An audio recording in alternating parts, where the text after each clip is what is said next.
Aujourd'hui, on a la chance d'avoir un spécialiste de pêche à Wananiche en Pierre-Luc. Je vais essayer d'y faire sortir ses meilleures techniques, ses meilleurs leurres pour prendre la Wananiche parce qu'on s'entend que c'est pas nécessairement un poisson tout le temps facile. Puis en passant, si jamais vous voulez venir parler à Pierre-Luc, il travaille ici au magasin de Sainte-Marie, vous pouvez venir le voir, il va vous parler de conseils, parler de leurres de pêche à Wananiche, puis aussi d'autres espèces. Là, je te parle de Wananiche, mais tu as une expérience beaucoup plus vaste que ça. Fait que, aujourd'hui, avec Pierre-Luc, on va décortiquer un peu la saison de la Wananiche en 3 étapes. Début de saison, milieu de saison et fin de saison. Donc, on va se parler des leurres et des techniques appropriées. Fait que Pierre-Luc, je te laisse la parole. On va commencer évidemment par le début de saison quand l'eau est froide et les poissons sont plus amortis. Là. Oui.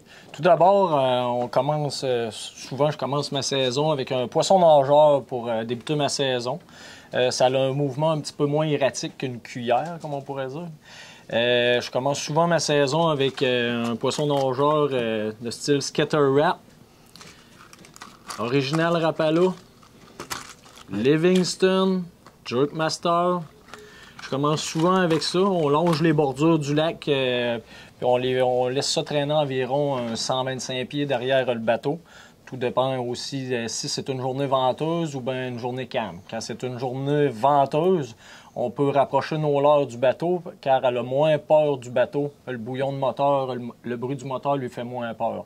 Si c'est une journée calme, éloignez vos lignes en arrière le plus loin possible, un 125 pieds minimum. Si vous avez des dériveurs de surface, c'est un atout dans votre arsenal. OK. Quand on parle de début de saison, Pierre-Luc, tes vitesses de traîne, ça va ressembler à quoi environ? Début de saison, souvent, je commence quasiment à 2,2 000 à l'heure. Je vais monter peut-être à 2,5, tout dépendamment de la température de l'eau, mais 2,2, 2,3. Faut que votre poisson nageur nage bien aussi dans l'eau. Quand vous le mettez à côté de votre bateau, regardez dans l'eau avec la vitesse que vous avancez. Si votre poisson nageur ne vire pas sur le côté, s'il vire sur le côté, c'est parce que vous roulez trop vite pour votre poisson nageur. C'est un très bon point là-dessus. Souvent, on pense espèce de poisson vitesse, mais le leurre a un gros impact. Là. Chaque leurre, souvent, sont calibrés pour une vitesse X, puis si t'es à côté, t'auras bien beau avoir le meilleur leurre s'il travaille pas bien. Capote. Puis quand l'eau réchauffe un petit peu, la première semaine, la deuxième semaine, c'est beaucoup les poissons nageurs qui vont être utilisés. Ensuite de ça, un petit atout dans votre arsenal. Un Tasmanian Devil, ça fait des miracles. Il y a 2 sens à appliquer ce leurre. Vous pouvez mettre la grande partie par en haut ou la plus petite partie vers vous. En début de saison, je mets toujours le plus petit bout vers moi. Ça fait un mouvement éradique moins prononcé. Puis comme je disais, il ne faut pas que ça bouge trop en début de saison. Ça, c'est très, très bon. La fameuse cuillère que j'ai testée l'année passée, elle a frappé quand même beaucoup parce qu'on peut l'utiliser sur un lancer léger sans être obligé de prendre un don de rigueur, un peu comme le Tasmanian Devil. Ça a quand même un bon poids. Fait qu'au lancer léger, vous pouvez l'utiliser puis il va rester dans l'eau sans monter à la surface. Ça, c'est pour le début de saison. Début de saison. Si vous avez des dons de rigueur, la cuillère Winnie Spoon, ça n'a pas un gros mouvement erratique. Elle bouge vraiment pas beaucoup. Elle est très, très bonne en début de saison. Jusqu'à temps que l'eau atteigne un 56-57 Fahrenheit, là, elle est très, très bonne. OK. Si on change de spec, l'eau a réchauffé un petit peu. On va parler d'une température de 60, 65. Ouais. Qu'est-ce que tu emploies à ce moment-là? Je vais brosser ça un petit peu.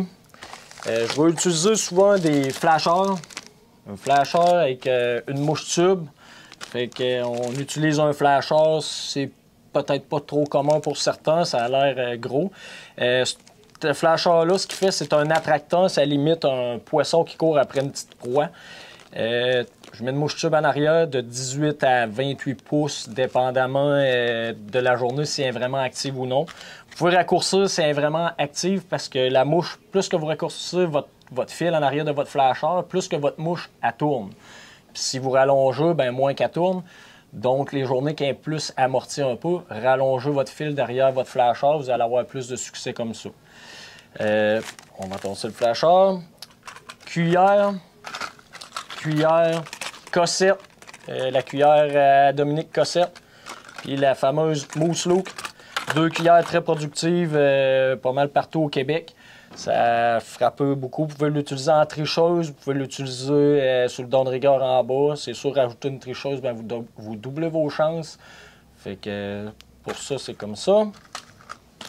Deep Sea Diver, ceux qui n'ont pas de don de rigueur de pauvre, ça prend des cannes quand même assez longues. Ça va prendre des cannes médium, 8 pieds 6 de préférence, car ça attire beaucoup dans l'eau.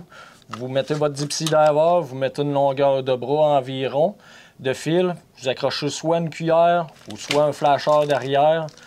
Puis il y a une petite planche, il y a un petit déclencheur dessus. Il est réglable avec un tournevis. Fait que vous l'essayez. Si vous n'êtes pas sûr s'il est trop raide ou pas assez raide, mettez-le dans l'eau. Puis quand vous accélérez un petit peu votre moteur, s'il déclenche, ça veut dire que vous êtes à la bonne, vous l'avez bien réglé. Ça veut dire qu'à la première morsure que vous allez avoir, il va déclencher. Je pense que c'est des très bonnes explications, Pierre-Luc. Je pense que les gens vont en avoir pour leur argent, puis aussi ils vont savoir quoi faire selon telle et telle situation. Ouais. Je te remercie bien gros, et puis venez voir Pierre-Luc au magasin de Sainte-Marie. Il va pouvoir vous en dire beaucoup plus que ce qu'on vient de dire sur la pêche à Wannaniche. Merci Pierre-Luc.